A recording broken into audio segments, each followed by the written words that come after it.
Hello guys, this is Riya Deshwal. You're back on my channel Crux of English, and today we are going to start the part 2 of psychoanalysis, the psychoanalytical theory that we already talked about in part 1, and we have already talked about the theory of it, and we have also talked about Sigmund Freud, who was the propounder of psychoanalysis.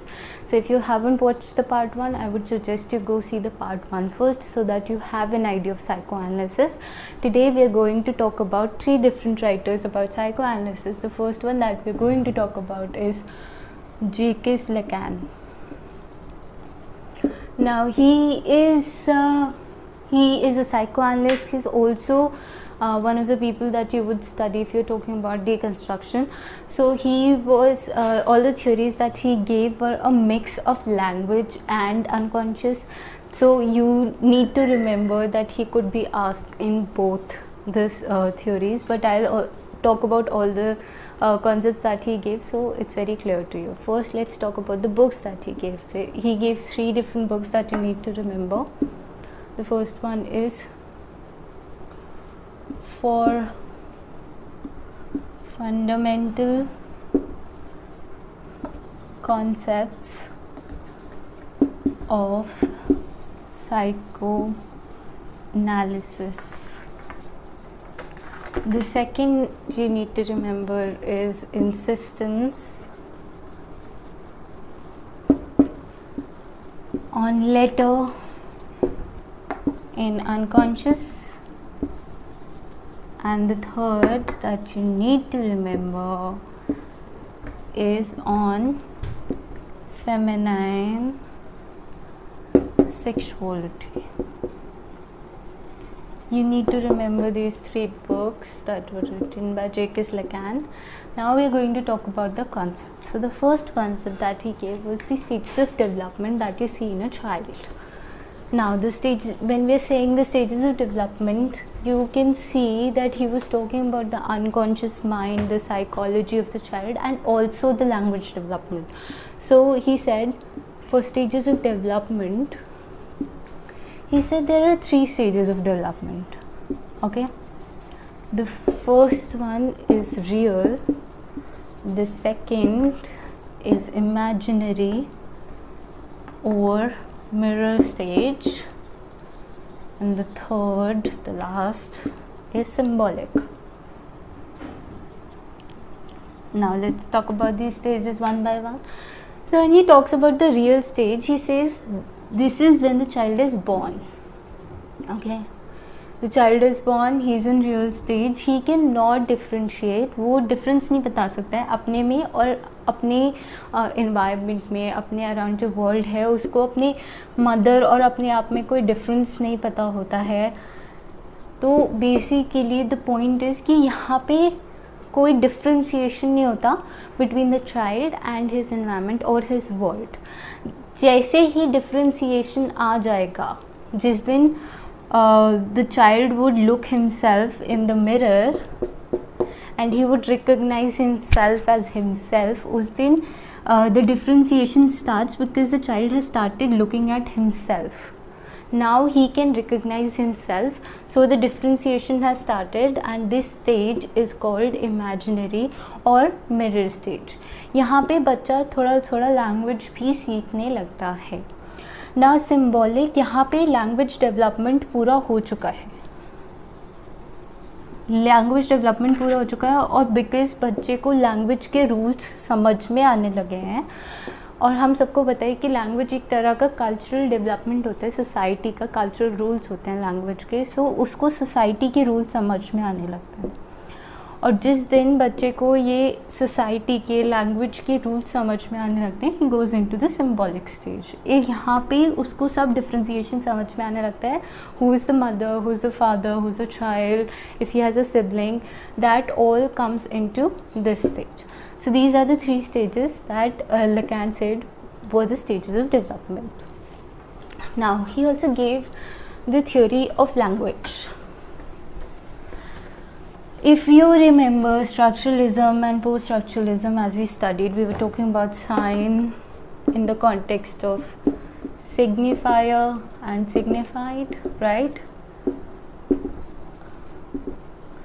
and the structuralist said that the person who is closest to the center would have the correct meaning, and the people who were talking about post-structuralism, they said that there is no center, there is no margin.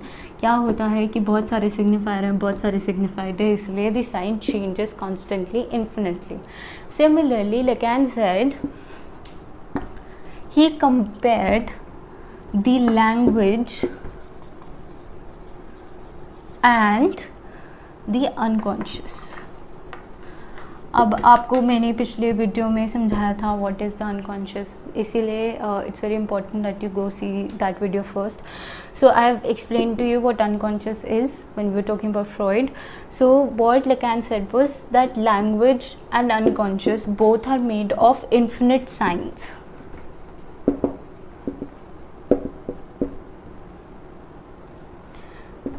ठीक है, and there is no structure to it, it's messy, there is no structure to it.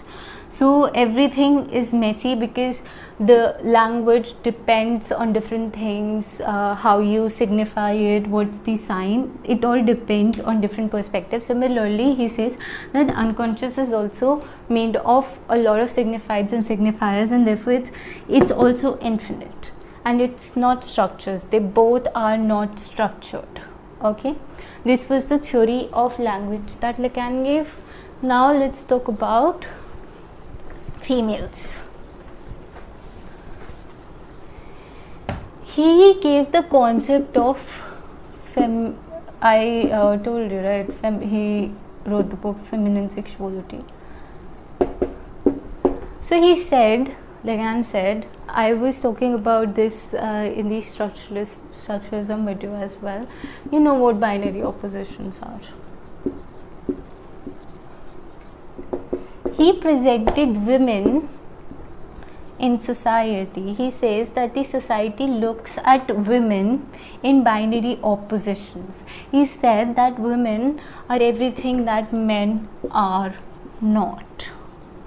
So if a man is aggressive, a woman is not supposed to be aggressive. If a man goes out to work, woman is not. So he says that the society looks at women in contrast with men, as in whatever the man isn't is the woman. So that's what he says about binary oppositions. Now, he also gives the concept of gaze. Now, what is gaze? This is a new concept for you also. Let me explain what gaze is first. Gaze is basically आप किस तरह से एक woman को देख रहे हैं, how you look at a woman, what vision you have. Some people have some people have a way of objectifying women. They look at a woman and they see their body and it's all about objectification. The other look at her and see the intellectual qualities of a woman. कोई और होगा, he would come across and he would look at her in a way that she's beautiful. The other one would say she's ugly. So this is all gaze, how you're looking at her and what is the perception, जो आपको ये perceive हो रही है, ये woman कैसी है. This is what gaze is. Now there are two types of gaze, male gaze and female gaze. This is a rather comparatively new concept, especially of the female gaze. I will let you know. Okay, let me explain.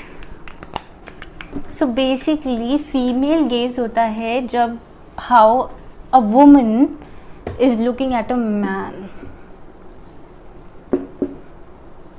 How is a woman looking at a man is female gaze, and how is a man looking at a woman is a male gaze. Now female gaze is comparatively a new concept. Male gaze was first time given. You should remember this too. This has been asked in UGC net before as well. Male gaze was first given by Laura Mulvey in 1975 in her essay called Narrative Cinema and Visual Pleasures. I'll write it down so that it's easy for you.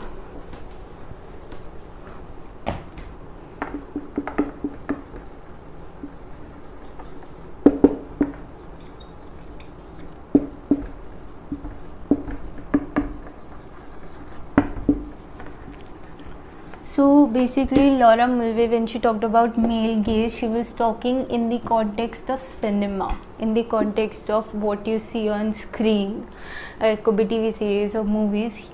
She specifically was talking about the Hollywood, but you can see male gaze and female gaze in Bollywood as well. How there is objectification of women even today, even in Bollywood. So that is what male gaze is. Okay. Now let's talk about the next writer, which is Harold Bloom.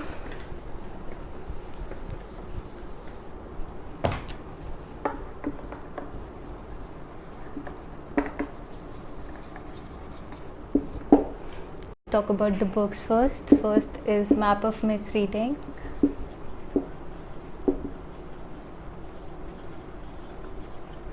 Second is Anxiety of Influence.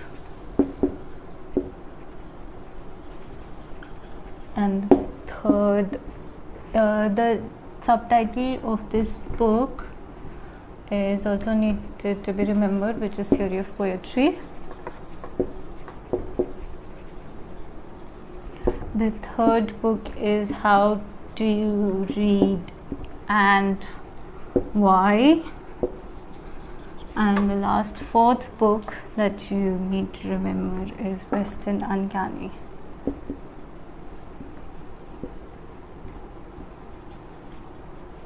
Now I suppose आप भी यहाँ पे एक pattern देख पा रहे होंगे. It's about reading and it's about poetry.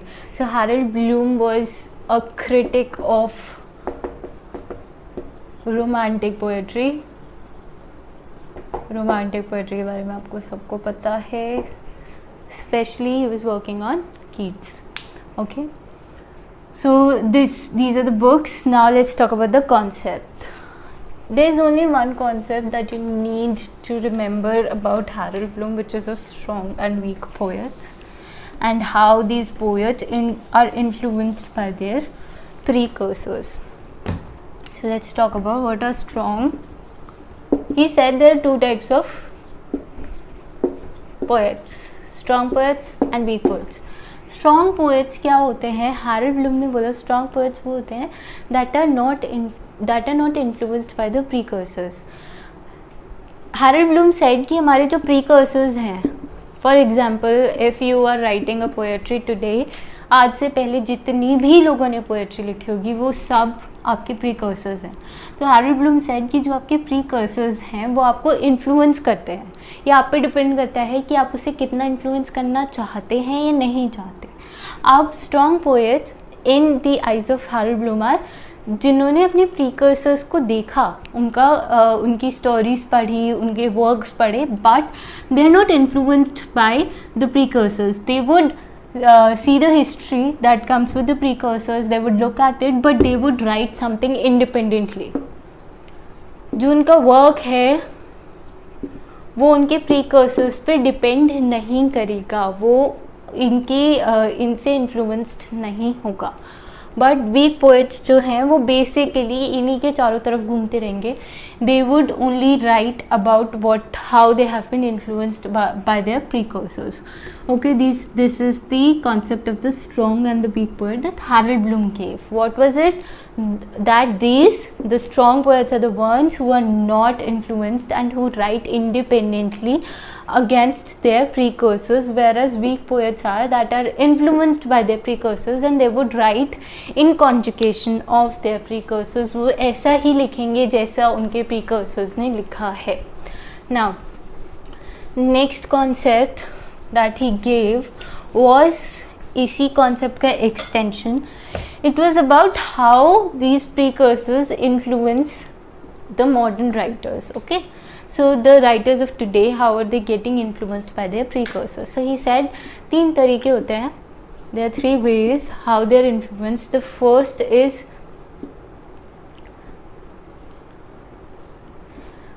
is Teresa. The second is Klenemen, and the third is Kenosis.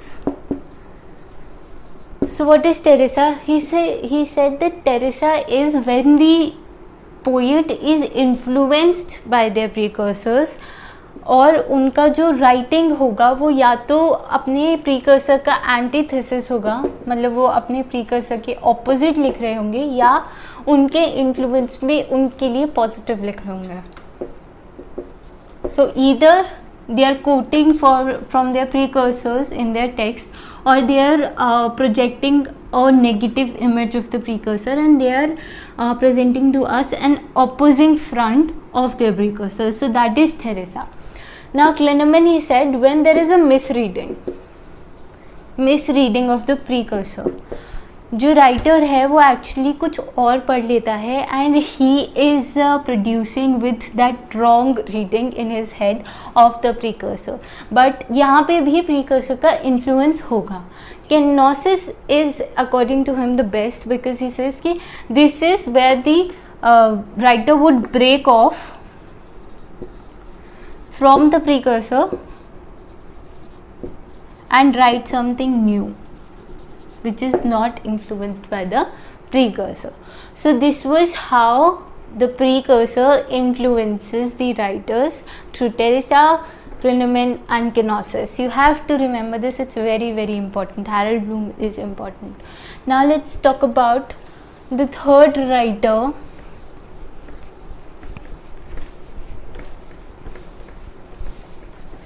Now let's talk about the third writer, that is Noam Chomsky. He basically worked more on the linguistic part of psychoanalysis. So he gave the concept of LAD. I think everyone knows this. It's very easy and it's something that you've read in your life very often. This is called language acquisition device.